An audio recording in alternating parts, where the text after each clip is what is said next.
Archfiends of Chaos, Vincent Valentine EX Turk with another Final Fantasy segment. This one will be pertaining to the character archetype.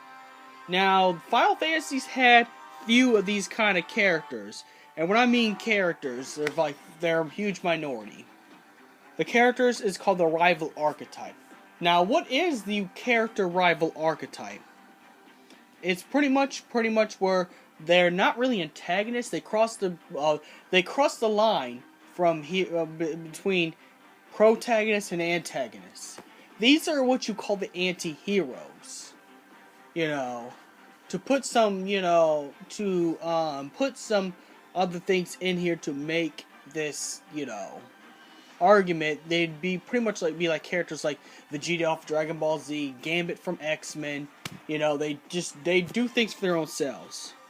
Now, the only protagonists, rival characters, or should I say, anti-heroes that happen in the Final Fantasy universe. Well, there's a lot of anti-heroes, because remember, at the end of the Final Fantasy IX, Kuja became an anti-hero because, well, he stopped being evil. But we're gonna count anti-heroes from day one. So the characters we'll be talking about are Ravis Nox Fleury, the king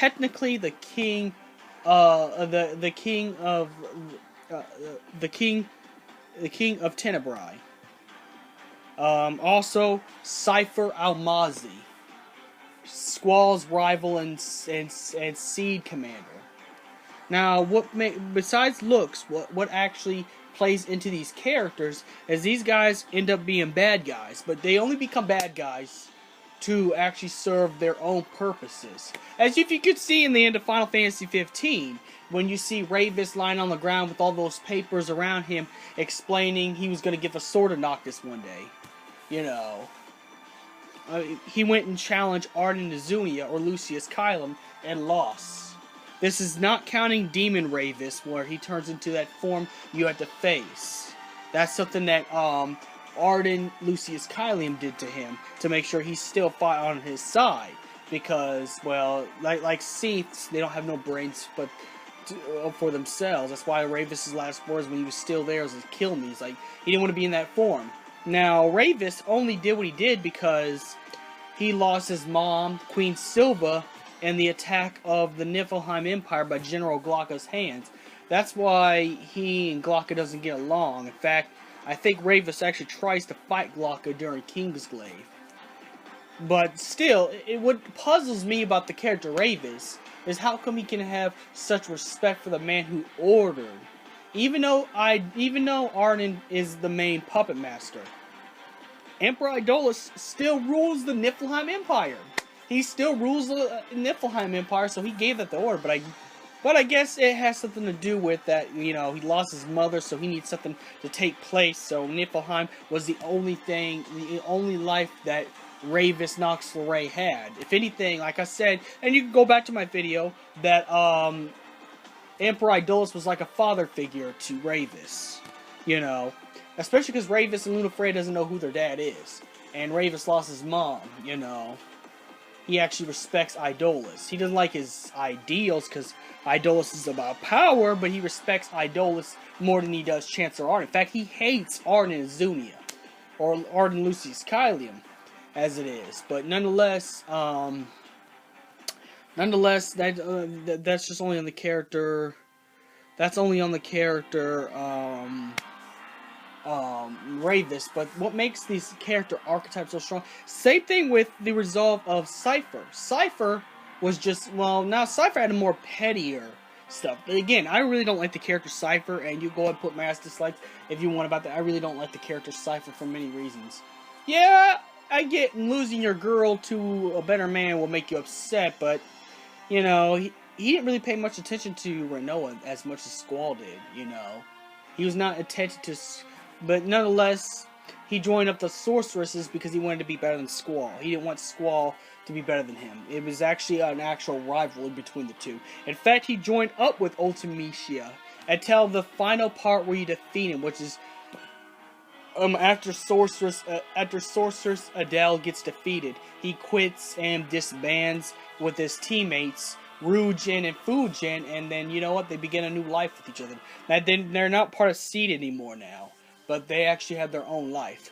The reason why Cypher did what he did, yes, he said as a kid, he had a dream of serving the sorceresses, but I think that's kind of a lie. I really think under that surface he hates Squall so much. I mean, this is what.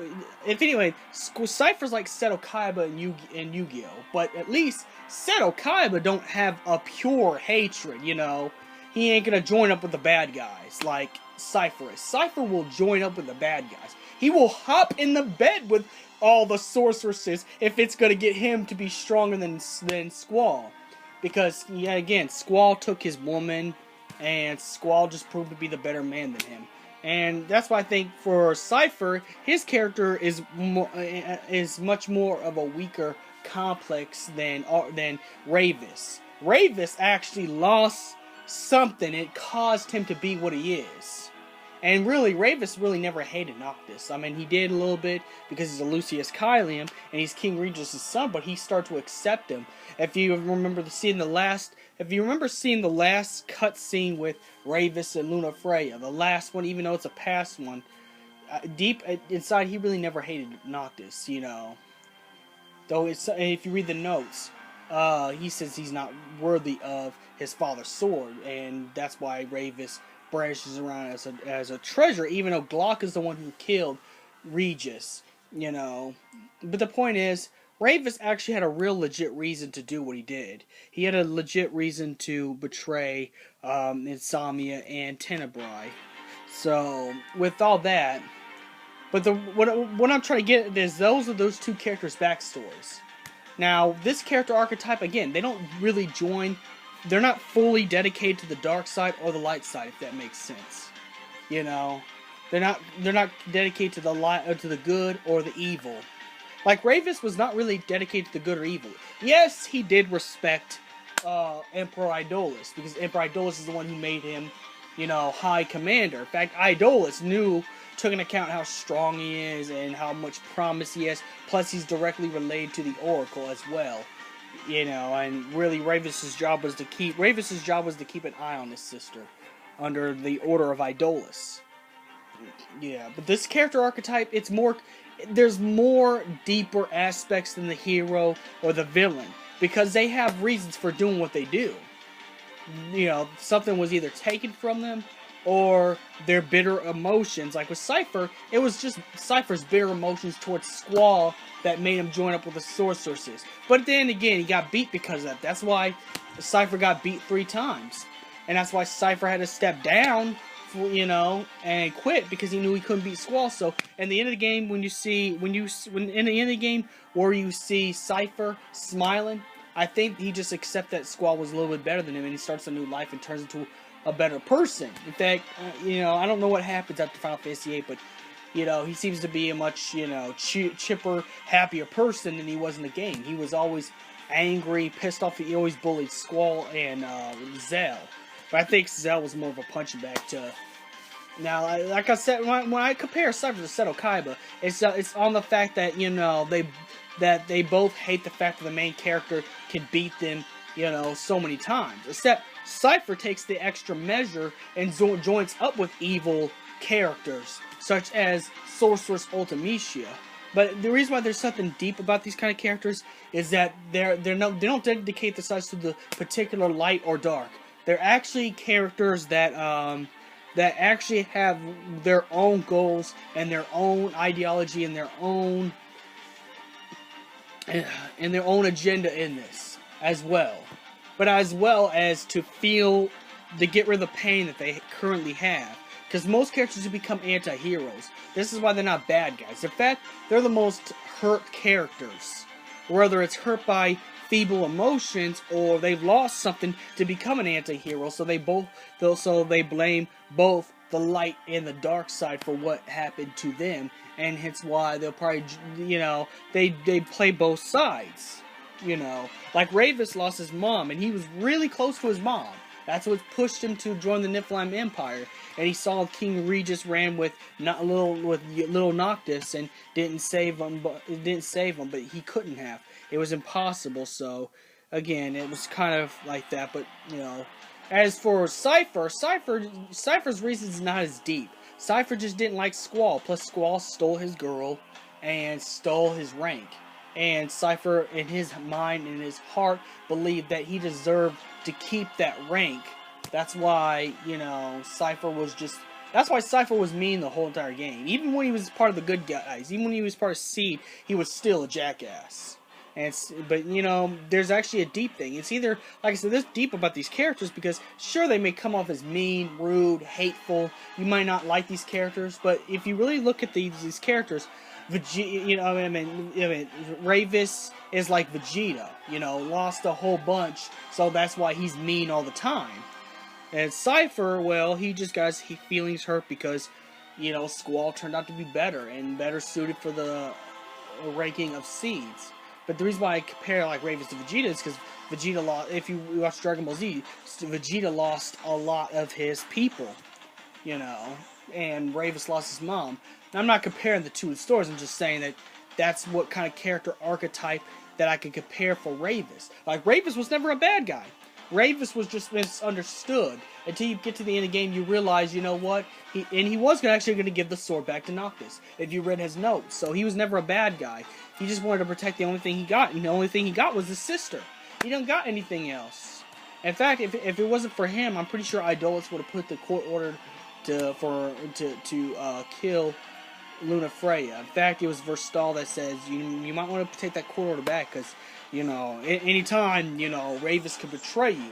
But Ravis lost a lot, and, you know, and he lost his home of Tenebrae, so you know what, it's justified. Plus he actually built up Noctis a lot better. Not only that, Squall and Ravis build their main characters up and make their main characters stronger and better people. You know.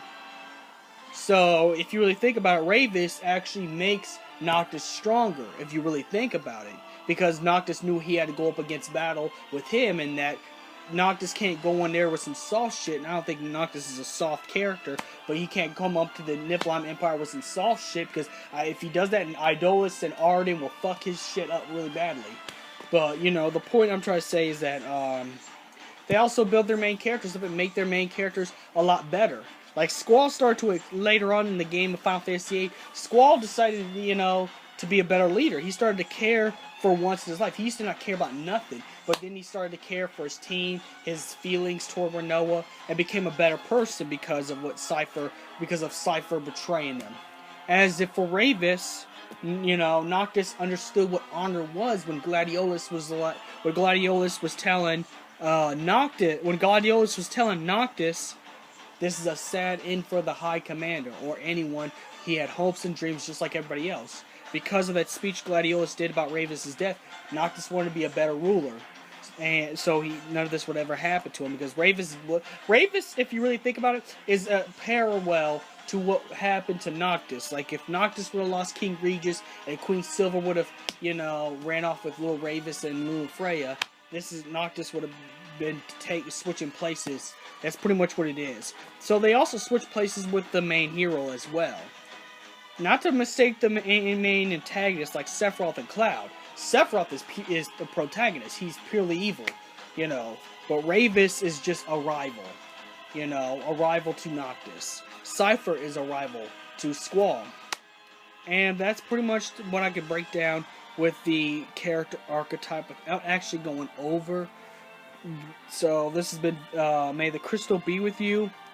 Keep that subbing, keep that like, so I can one day get myself a subscription button. Keep the subscriber count really high. And may the crystal be with you.